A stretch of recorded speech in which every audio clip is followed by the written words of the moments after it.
Hi, I'm Dana, and today's video is going to be a bit of a weird one and probably a bit of a sad one.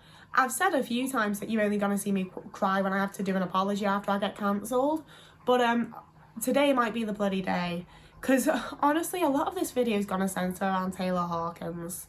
Anyone that's been watching me for a while or knows me in real life will know that, like, I love the Foo Fighters. They are my band, you know, they are my number one band.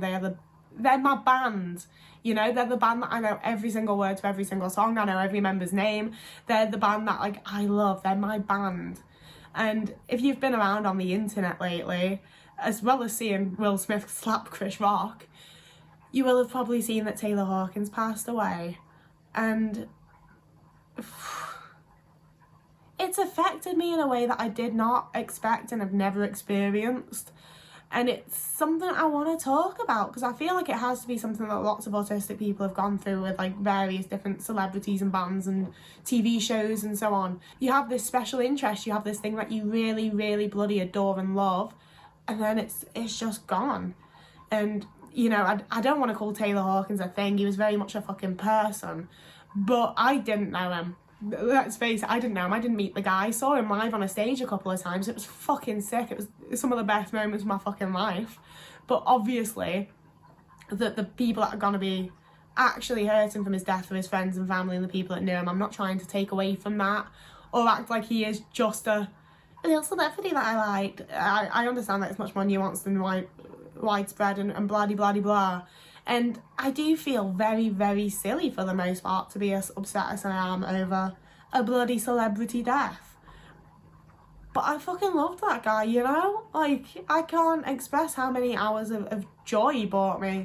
You know, the excitement of when a new album was going to come out, and the excitement of his solo stuff, and the excitement of going to see them live, and it just... You know, it's not the first time that a celebrity I like's died. You know, we've had Christopher Lee, Alan Rickman, David Bowie, like, celebrities I like have died before. But they both weren't involved in something that's such a special interest of mine like the Foo Fighters are. And they weren't as unexpected because they were older, or I knew they were unwell, or, you know, there was one thing or another where I was like, oh, it's happened. It wasn't that reaction of like, holy fuck, what? Which is exactly what it was with Taylor Hawkins, because Rich woke me up and was like, Dan, I've got bad news. And I was like, oh God, here we go. Because obviously I've got a million and one things happening in my personal life that could have fallen to shit. And then he said Taylor Hawkins was dead. And I was like, no, he's not.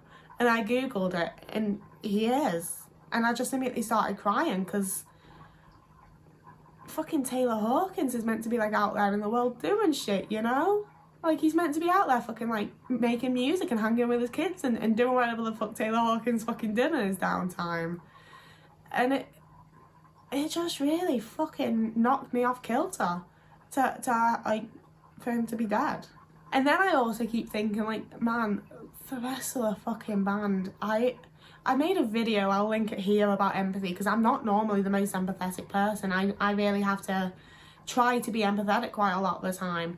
But I've had times where I've sat here and just started fucking sobbing over the thought of, like, they're having to go through this. They've lost fucking Taylor, they've lost their brother, their bandmate. Like, you know, I feel so fucking bad for them and bad for his kids and bad for his wife.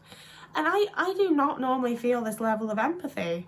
You know, I think that neurodivergent people in general, not specifically even just autistic people, we form such a strong bond and an incredible love for the things that we're interested in, you know, whether that be a band or a TV show or a book series or whatever else. We form you know, I don't think it's something that can be explained to holistic people, because it's such an all-consuming, like, I love that band, you know? It's not like, you know, I don't want to say I love this band more than other people, but I think when autistic people love something and have it as a special interest and a hyperfixation or whatever else, we do feel much more strongly for it than a lot of other people do, especially holistic people. And again, I'm not trying to gatekeep. I'm not, like, saying, like, I'm the biggest #1 Foo Fighters fan because I'm autistic. It's not like that. It just, you know, as autistic people, we see the patterns in things, I think, and we see extra things that other people aren't noticing, and we form this extreme bond with it. We love it. That's one of my favourite things about being autistic, is that when I love something or someone, I love it. It's all consuming. I can feel it physically. I love that thing. You know, I'm so often in a low mood place, or I'm so often incredibly anxious. And my special interests are the things that take me away from the anxiety and bring me joy and make me, sometimes it's only my special interests that make me feel actually happy, you know?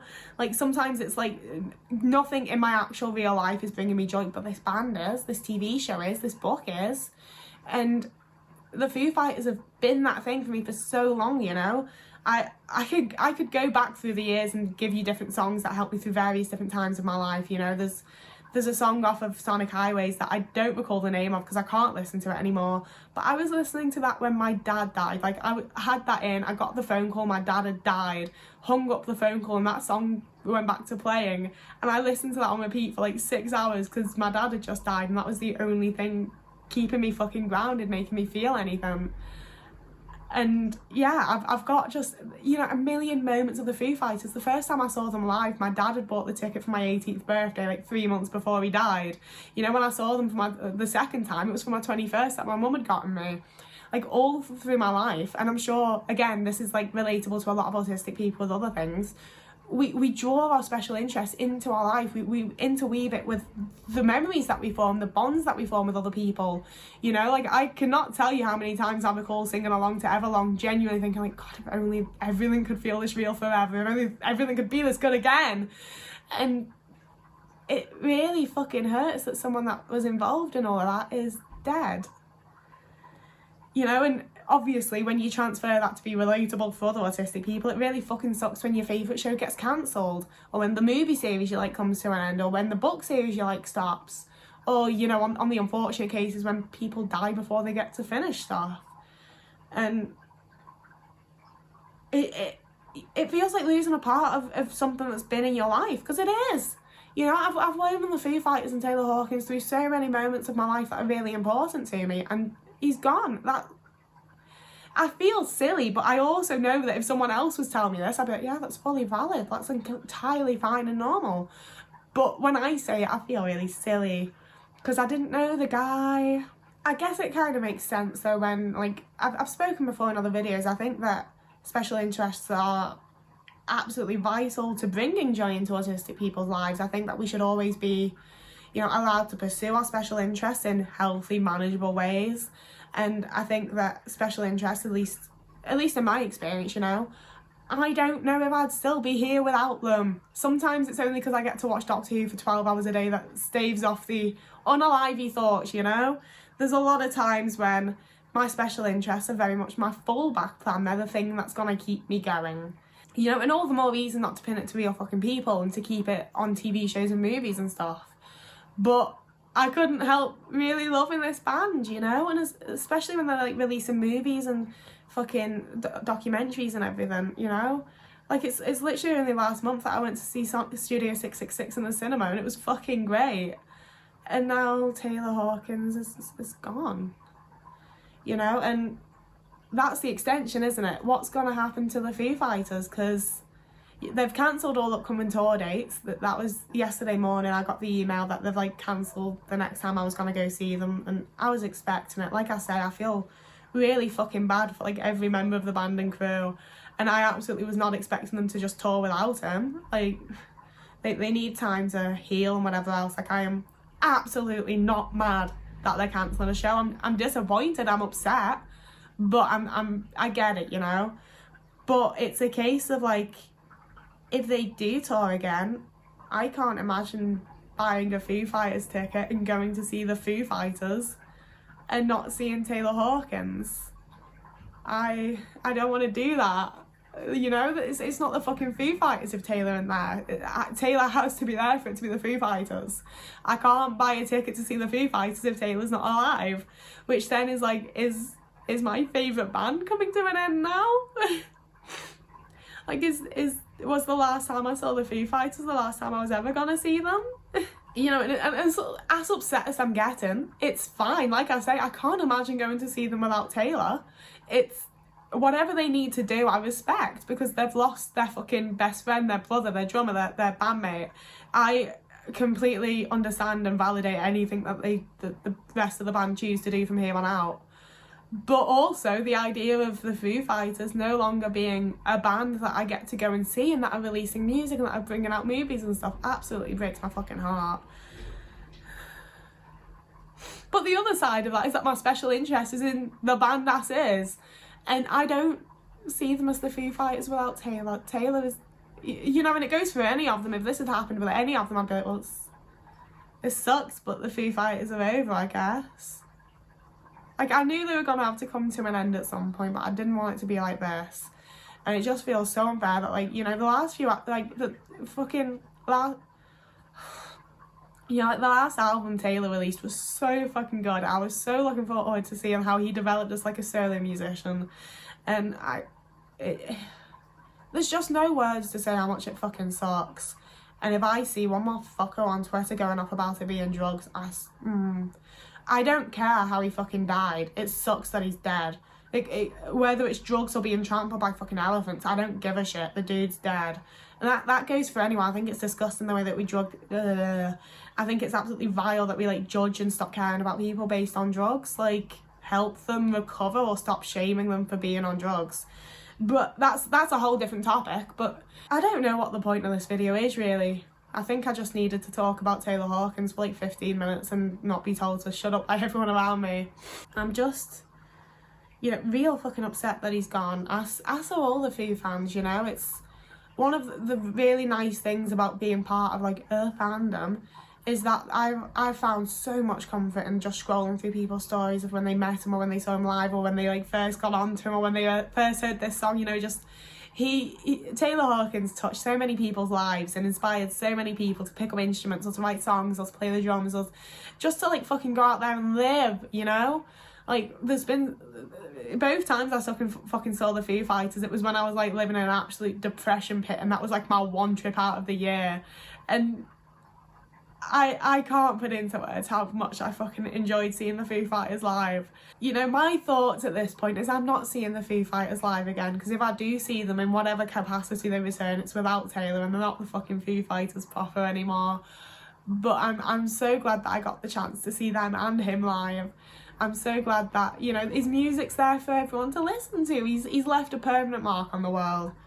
This is becoming like a whole fucking obituary instead of talking about how this sadness relates to my fucking autism. But like, yeah, I'm just real fucking sad about it. Yeah, but yeah, obviously lots of neurotypical and non-autistic and every fucking other neurotype under the sun is upset about Taylor Hawkins because music brings people together and lots of different types of people like the same music, which is why music is so fantastic and brilliant and cool. So lots and lots of people upset about it. I just think that there's a kind of different way of experiencing this kind of grief for an autistic person. And I think it's one that, although obviously I've gone heavy in it being about Taylor Hawkins, I think it's one that most of us have probably experienced at some point when a show or whatever else ends. This is just the first time that that's happened to me because, you know, Doctor Who just keeps on going and the X-Files just keeps coming back. But this time it's not a dumb little show, it's someone that was a real person who had a family and friends and everything else. And it fucking sucks so bad. You know, it's not just that Foo Fighters are my favourite band. It's that this dude's dead, man, and like that's a big reason why I haven't been able to listen to any of his solo stuff, because like if Middle Child comes on, I'm gonna be a mess just sobbing for his fucking kids. You know, like I can't imagine how cool a fucking dad Taylor Hawkins was, and for them to have lost that is like. But that's what I mean, I'm not even normally an empathetic person, and now I could cry for some kids that like I don't even know what they look like. You know, like, I've seen them, like, on stage, but I haven't, like, looked at them. I don't know what his kids even look like. I only care about the band and the people in it, and yet I feel like absolute shit for everyone that's ever fucking known him on any personal level. So, yeah, if you really like cheerful, upbeat content like this, please do remember to like and subscribe. I make videos every Tuesday and Friday. I'll post them at 4:30 p.m. I don't know if anyone noticed that. I don't know if I've ever actually told you that, but that's what I do. That's my schedule.